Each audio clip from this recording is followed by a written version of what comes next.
Ito ang reading mo, Libra. Welcome back to our channel. Nauna sa mabuti kayong kalagayan while watching the channel. This is a general reading. Kayo nang bahalang magpalit-palit ang situation nyo sa reading ko.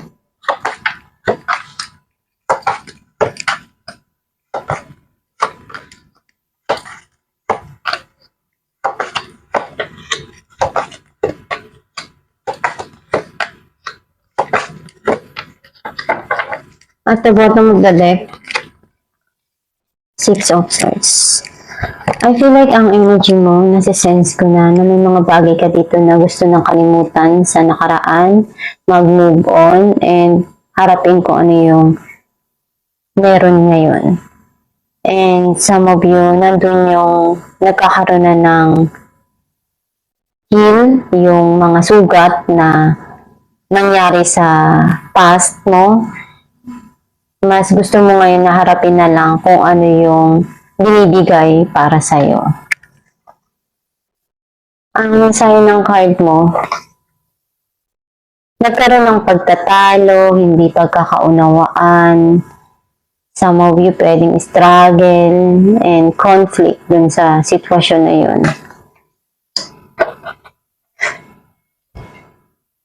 And nakita ko na mas gusto mo ngayon na maglaan ng panahon, oras sa sarili mo. Andun yung nire-relax mo yung sarili mo, yung isipan mo, kasi napapagod ka na doon sa mga nangyari, doon sa nakaraan na yun, na hindi mo nagustuhan. Mas gusto mo ngayon na paglaanan muna yung sarili mo kung ano yung dapat na maging desisyon mo, pagpaplano sa mga bagay-bagay sa buhay mo ngayon.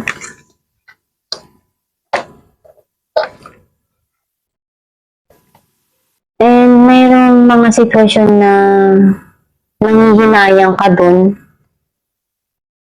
sa mga bagay na nawala na, though meron pa naman na binibigay para sa'yo, pero hindi mo nakikita yun dahil nakapokus ka dun sa mga nawala na sa buhay mo or tapos na.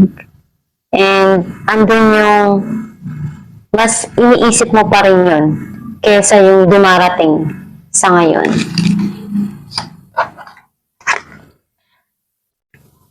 Mas iniisip mo ngayon na yung mga desisyon na gagawin mo, kung tama ba o hindi, yung mga dapat mong hakbang na uumpisahan.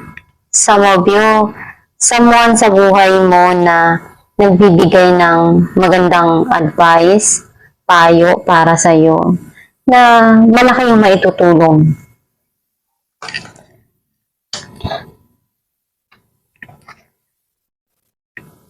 May darating dito na ikakasaya ng puso mo. Some of you, unti-unti na nagiging okay kung ano yung mga nangyari sa buhay mo. And nagiging masaya ka na. Kumbaga, andun na yung joy sa puso mo. Very emotional ka kapag naaalala mo yung mga nangyari sa buhay mo sa nakaraan. Kasi hindi mo inaasahan na magaganap yun. Yung mga bagay na para sa'yo napakabigat na isipin.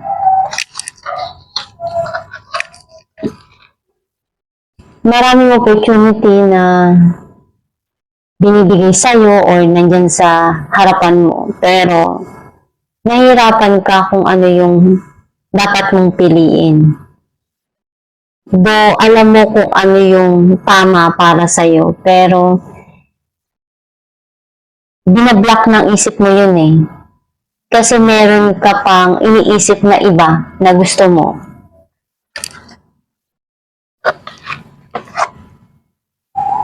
Nakita ko nagkakaroon na ngayon ng linaw sa'yo, yung mga nangyari sa buhay mo.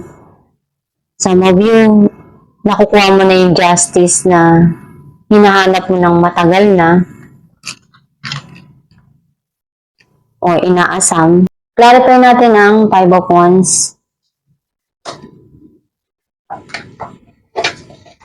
the World, and Two of Pentacles. May mga minamanifest ka na pagbabago dito na nangyari sa buhay mo sa nakaraan.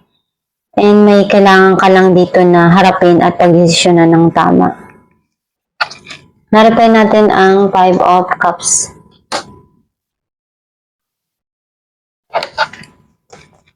Ace of Cups and the Magician.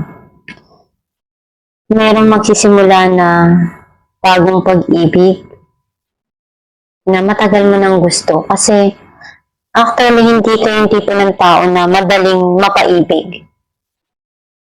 Unless ipapakita sa'yo na totoo yung pag-ibig na binibigay ng tao.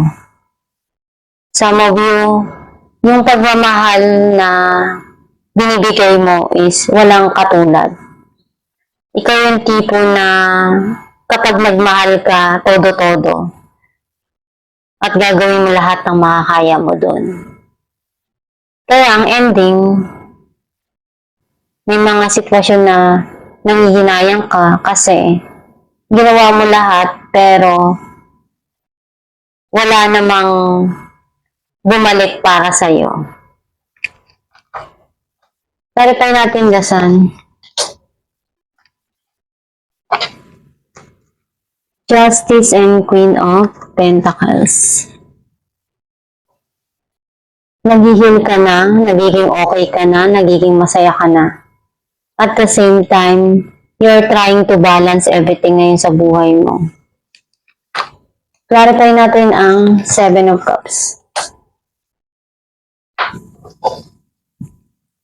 Wheel of Fortune and Ace of Wands.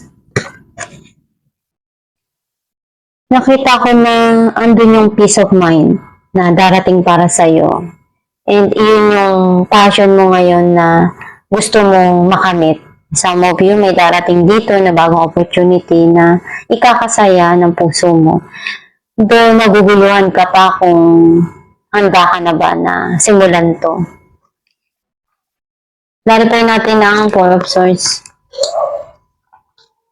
Nine of Pentacles and Page of Wands. Masaya ka dahil kontento ka sa mga achievement mo.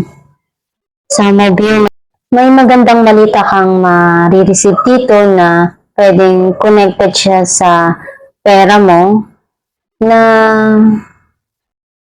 pwedeng makapagbigay sa'yo ng panahon to relax or i-treat mo naman yung sarili mo dahil deserve mo rin na bigyan ng time na magawa mo rin yung gusto mo. Like, bumili ng mga pangangailangan mo or something na ikakasaya ng puso mo. Narapay natin ang King of Swords. Four of Cups and Nine of Pentacles.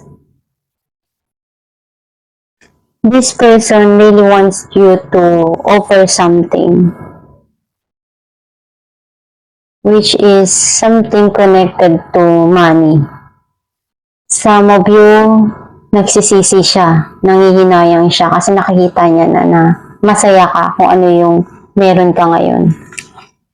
Clarify natin Queen of Cups. Seven of Pentacles and Knight of Cups. Andun yung pagmamahal din na gusto mong punuan sa sarili mo. Some of you pwedeng someone sa buhay mo na very sensitive and nurturing. Gusto niyang maglaan ng panahon at oras sa iyo ngayon. Kasi ngayon niya nare-realize yung mga pagkukulang niya. Clarify natin ang Justice. The Sun and the Devil. Meron ditong linaw na darating dun sa mga nangyari sa buhay mo sa nakaraan na pwedeng nagpagulo sa'yo dun sa mga sitwasyon na yun na hindi mo inasahan na mangyayari yun sa buhay mo. And magkakaroon na ng healing doon. Kumbaga, magiging okay na. And alam mo sa sarili mo na masaya ka na kung ano yung meron ka. Nagkakaroon na ng justice. Kung dati hindi mo yun na-achieve, ngayon, nasa kamay mo na yun. Alamin natin kung ano mensahe ng yung gabay.